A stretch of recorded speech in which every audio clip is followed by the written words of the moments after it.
Oye, mi gente, you know who this is. I want to talk to you about a little bit about psychosis and a little bit about another challenge that I find myself dealing with at times is one living with schizoaffective disorder, bipolar type 2, which is basically, for those who may not know, a combination of schizophrenia and bipolar disorder 2. So a thought disorder on top of a mood disorder. Alright. It's challenging, this part of it. Now, you know that I talk to you guys a lot regarding the mood disorder. You know, you hear me talk about the depression part and being suicidal, and how that I have those moments and breakthrough times when the depression gets really, really horrible, and you feel yourself sinking. Or I feel myself just going down, down, down, and I can't really pull up out of it. You hear those things. You hear me talk about those things. Alright, just trying to get the sound right in the background so I can get my mood together so these thoughts can flow. So I'm laying down, I got my eyes closed, and I'm just going to talk to you. I hope the mix is good on this. But the other part of this illness, the schizophrenia part of the schizoaffective, and as I said, I've talked a whole lot about the emotional mood disorder, but I haven't really talked a lot about the thought disorder portion of it. It's really horrible, and even though, you know, I'm going to quote another blogger that I really respect and have a lot of love for, Mr. Maxim, and he puts it like this: even though I'm on medication, I still have, and this isn't a direct quote, but it's something like this that he says, and I really liked it because I think it's a really good way to say it. Even though I'm on, you know, medication, I'm taking treatment, I have a disorder that at times can still cause me, you know, to become ill, or basically, you know, have a situation that can be, you know, very much one that, you know, can cause me a lot of trouble or heartache. He doesn't say it quite like that. I can't think right now. That's one of the things that happens with the schizophrenia part. It affects your memory. I almost said something else right there. But the thing of it is, it gives you these crazy thoughts at times. And it's the schizophrenia part of it is really kind of more so ongoing, at least for me, because it really has taken a havoc on my brain. Not only is it hard for me to remember things at times in terms of short-term working memory, you know, like what I just did, where I just went, sometimes what I just ate. Sometimes it can affect, like, me remember if I just spoke to somebody, if I'm in a place where it's a lot of people. I have actually had the experience of speaking to the same person twice with the same enthusiasm as if I had just seen them for the first time. You know, and I come to find out later I had already greeted them. That's why they looked so strange when I came up and gave them a big bear hug again. Like they had just walked in the door. Alright. Also, it causes you to be socially awkward, and I spoke on this in the video regarding the Sandy Hook, you know, students and what happened down there. And that's not to relate people with mental illness to violence, but what I was saying in defense of people with mental illness, that we are generally, in many cases, most cases, not the perpetrator of violent acts, because it causes us to be socially awkward. You know, we don't really like to go around a lot of people for the most part, and it will vary. Each person will have a different experience, but the most of us don't really do people, you know, in big ways. It may be one or two close friends that we have, but we're not really, you know, a lot of us not into big groups and lots of people. But, you know, it can cause us to shift, you know, the schizophrenia part. You could be close to people and you could be going along and having a good time with them, and then your thoughts start churning in directions that you don't want it to go in, and you start becoming very suspicious and distrustful, and you begin to get delusions which are false beliefs, and thinking that the same people that love you and that are good friends with you are secretly plotting to harm you. And you begin to withdraw yourself, and then you become real conscious of how you are around them, and and you begin to get that anxiety around people. And sometimes the thought of just going on a group of people is enough to make you just want to puke from pure just terror. The thought of having for me to go to a big family outing or a family gathering or lots of people, for the most part, there are a couple exceptions, but for the most part it's enough to just really creep me out. I'm just not into it anymore. Not that I don't love the people, not that I don't miss people. I do, I actually do, but you just cannot get over that awkwardness. It creates that, and then you start, like I say, having thoughts about people that, like for example, it's people that I like, and maybe I was speaking to them a lot, going and maybe go to a store, right? And I always make small talk and talk with people, at the register and things like that. And then after a while, those same people, I begin to get paranoid of them, or don't want to talk to them and feel uncomfortable. The same people that I was really feeling and liking and appreciating and enjoying, it shifts, and you don't know. It's like a wave on the ocean. It's really ridiculous, and in terms of the social awkwardness, you don't know when it's going to hit. Like today, I went into the store, and I was a little embarrassed, actually. I was trying to tell the lady what I wanted. I'm pointing to the thing I wanted, but it was actually, I'm pointing at something else, but my mind didn't register. And then I'm trying to tell her what I want, and I'm talking to her, and I was like, I want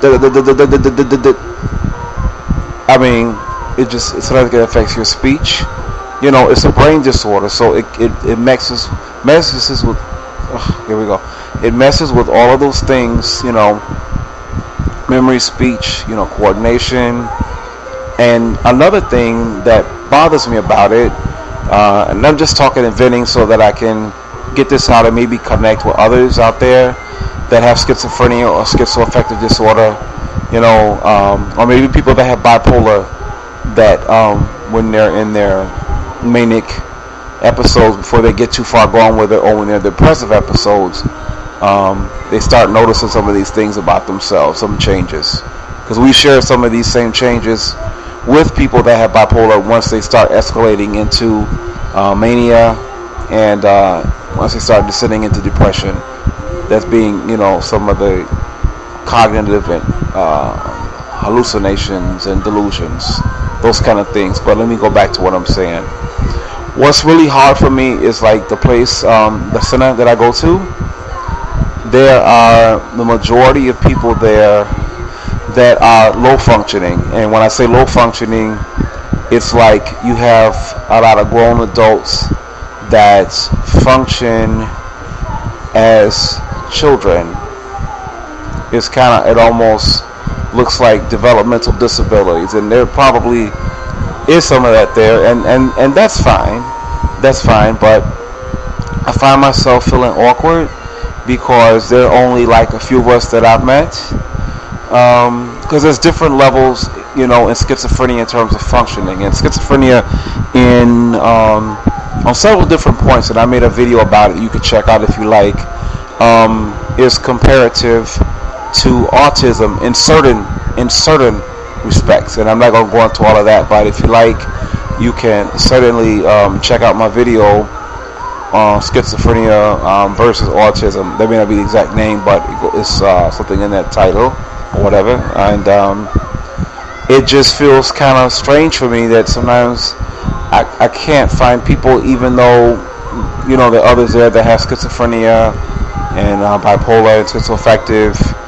The awkwardness, that not being able to feel like you could totally connect, it's like being somewhere in the middle, and it's like the awkwardness I feel, like if sometimes I want to bring up a meaningful topic, and maybe 3/4 of the room can't really respond to the topic because they can't grasp the topic, and it hurts, not only for my awkwardness, it hurts for me seeing, how their mental illnesses just debilitated them. I mean, like I like, have half a chance. I mean, I know how to manage my, limited resources and make it, but you know what I'm saying. But there are people there that will have so much a harder time, and I feel so bad for them, young people as well as older people.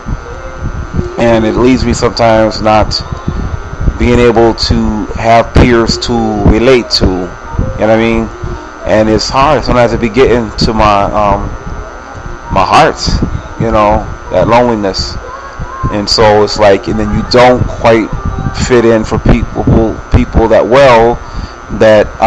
don't have schizophrenia because they don't have the cognitive things going on, in terms of getting confused or memory problems or trouble learning things or planning things or their executive functioning.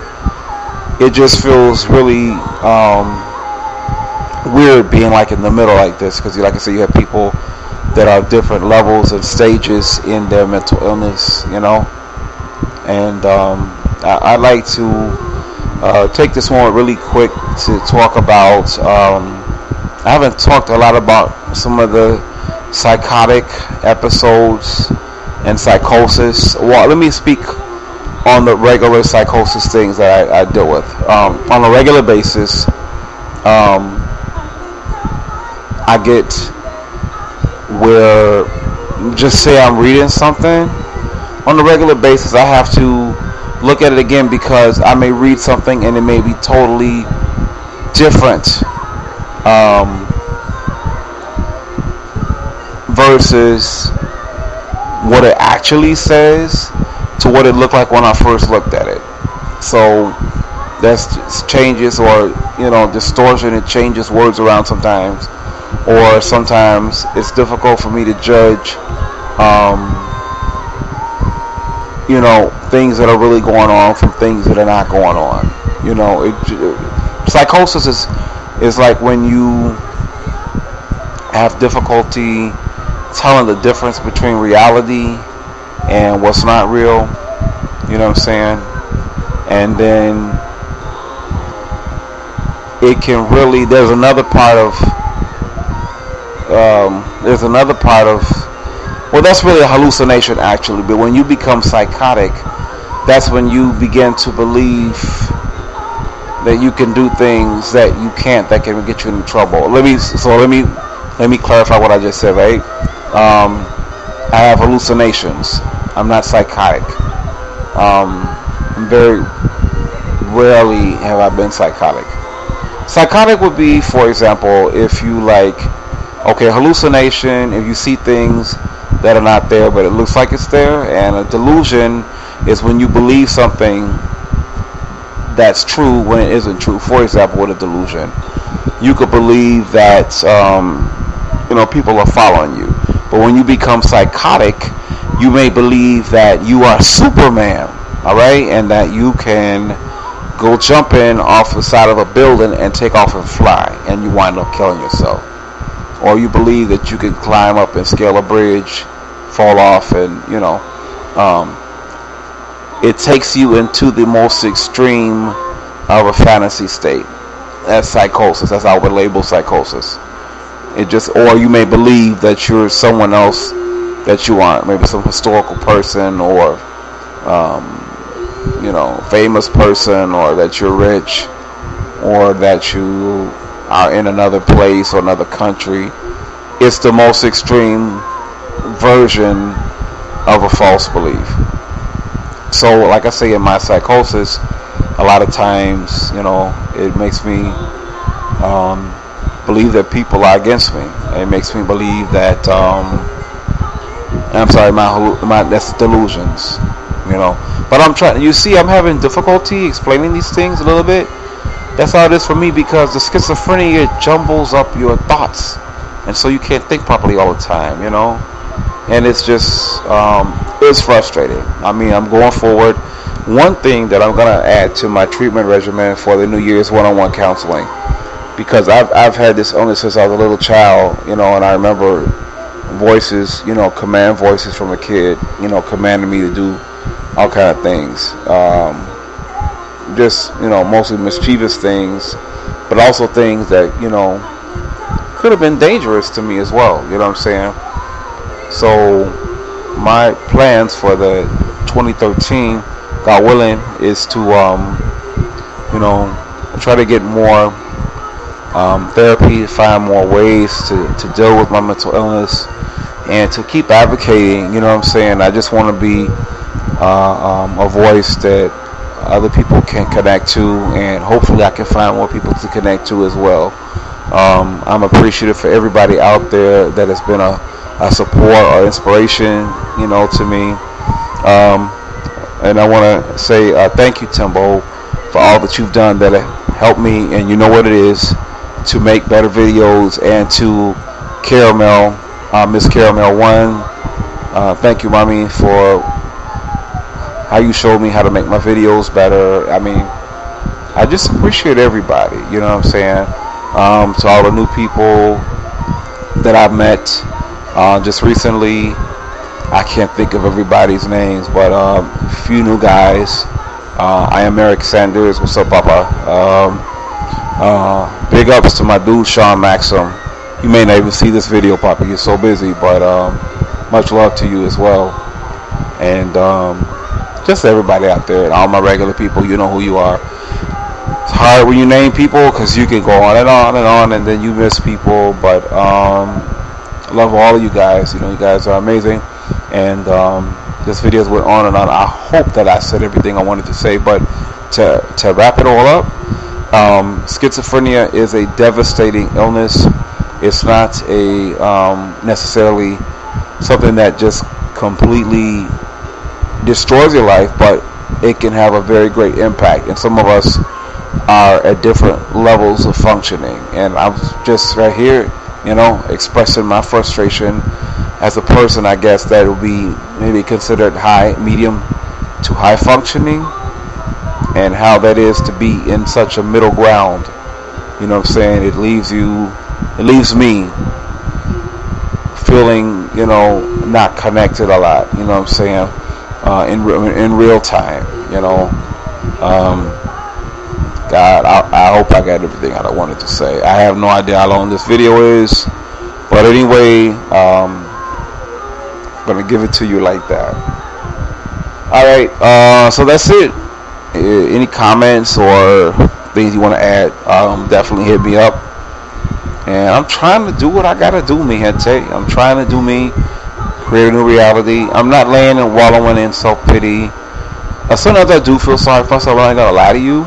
It hurts. I could have had so many wonderful opportunities. I think about the jobs I could have had, the careers I could have had, or whatever, and I just never, you know what I'm saying? Because one thing about it hit me so young that it left my development. Now, even though I'm really smart and intelligent, but it causes me to, another thing about the schizophrenia, it causes me to make poor choices.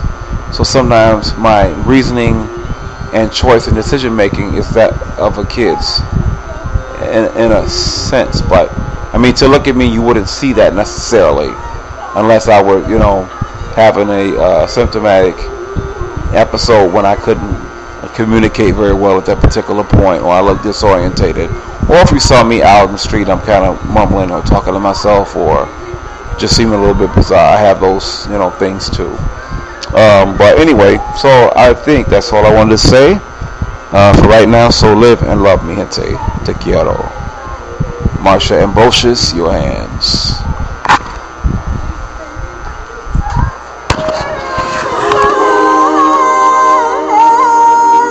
Hope the mix is good on this.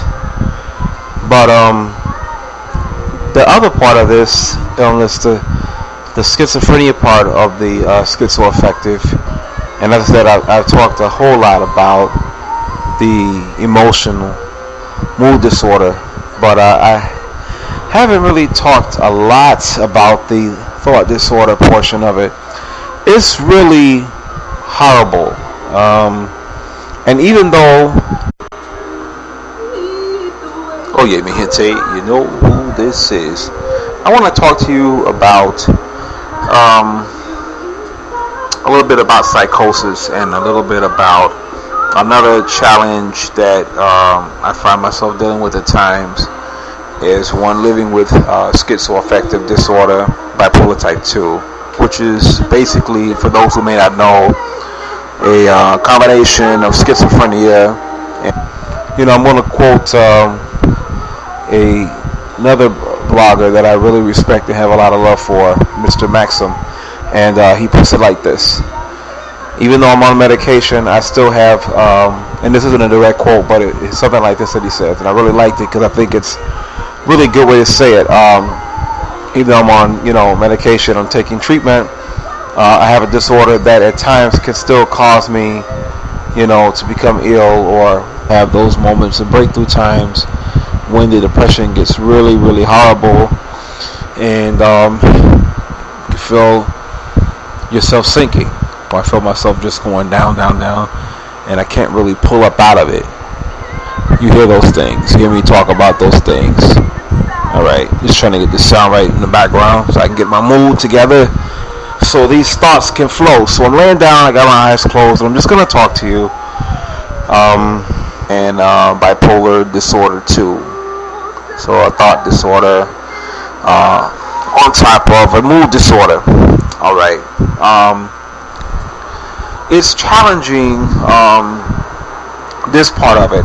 Now, you know that I talk to you guys a lot regarding the mood disorder. You hear me talk about the depression part and being suicidal, and how that I